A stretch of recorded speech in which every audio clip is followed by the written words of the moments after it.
اللہ تعالیٰ کے برگزیدہ نبی حضرت ابراہیم علیہ السلام کی زندگی آزمائشوں سے بھری ہوئی تھی۔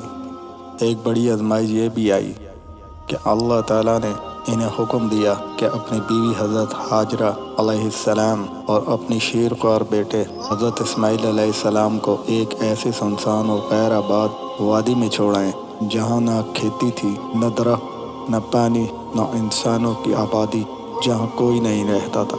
حضرت ہاجرہ علیہ السلام حضرت ابراہیم علیہ السلام کے پیچھے چل پڑی اور ان سے اس جگہ چھوڑنے کی وجہ پوچھنے لگی۔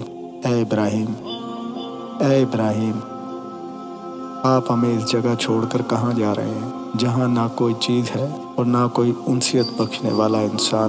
یہاں تک کہ جب وہ دونوں قدر نامی علاقے کے پاس پہنچے تو حضرت ہاجرہ علیہ السلام نے حضرت ابراہیم علیہ السلام کے پیچھے سے بلند آواز میں پکار کر پوچھا، اے ابراہیم، تم ہمیں کس کے پاس چھوڑ کر جا رہے ہو؟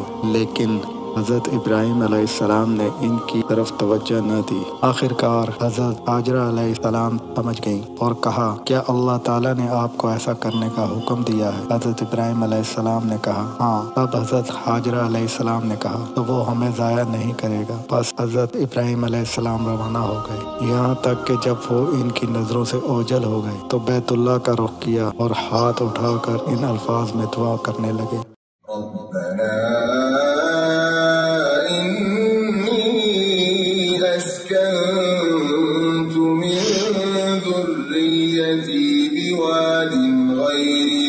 زرع عند بيتك المحرم ربنا ليقيموا الصلاة فاجعل أفئدة من الناس تهوي إليهم وارزقهم من الثمرات لعلهم يشكرون۔ حضرت ہاجرہ علیہ السلام اپنے بیٹے اسماعیل علیہ السلام کے ساتھ وہاں ٹھہری رہیں۔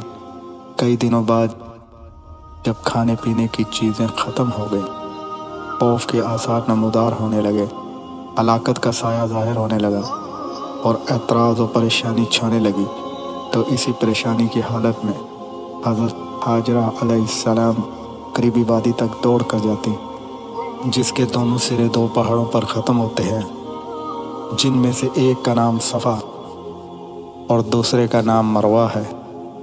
جن میں سے قریب تر صفا پہاڑ تھا، وہ اس پر چڑھ گئیں اور دیکھنے لگیں کہ کیا اس وادی میں کوئی ہے، لیکن انہیں کوئی نظر نہ آیا۔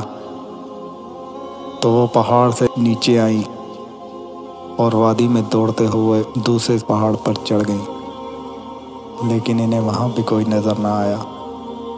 اگرچہ انہوں نے نہ کسی کو دیکھا اور نہ کسی چیز کی آواز سنی، لیکن اللہ رب العزت پر ان کو یقین تھا کہ اس کی مدد ضرور آئے گی، اور اسی یقین کے ساتھ وہ کوشش کرتی رہیں اور ایک پہاڑ سے دوسرے پہاڑ تک دوڑ کر چلتی رہیں، یہاں تک کہ انہوں نے 7 چکر پورے کر لیے۔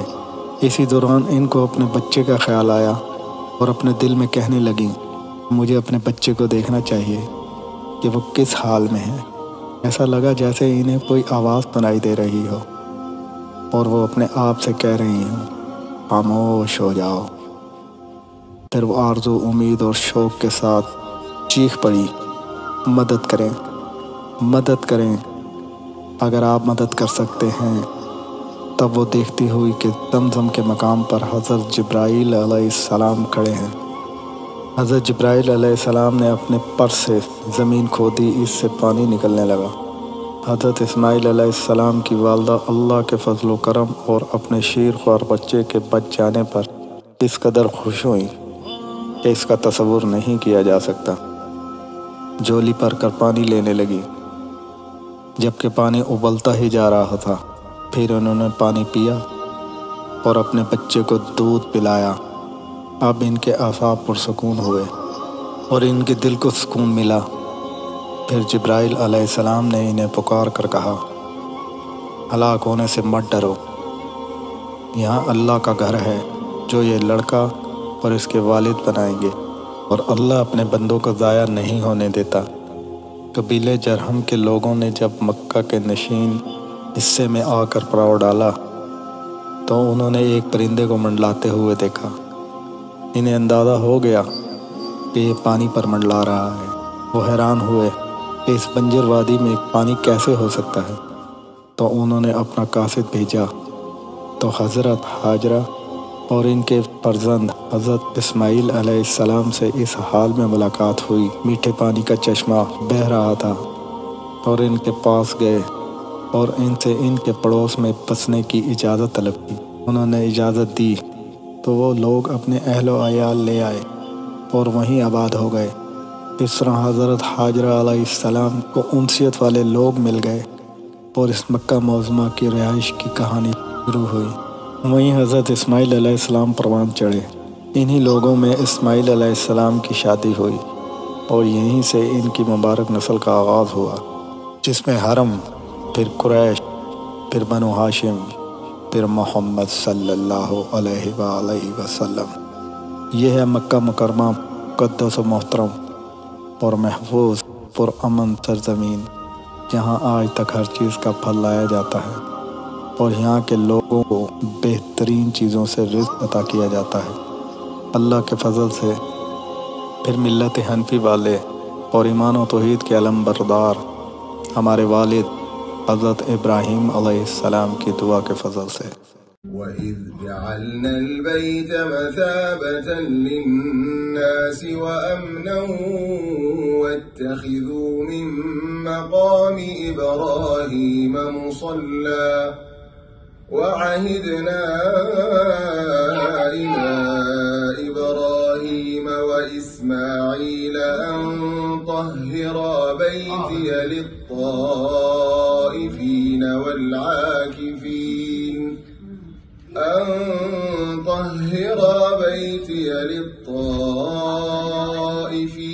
والعاكفين والركع السجود۔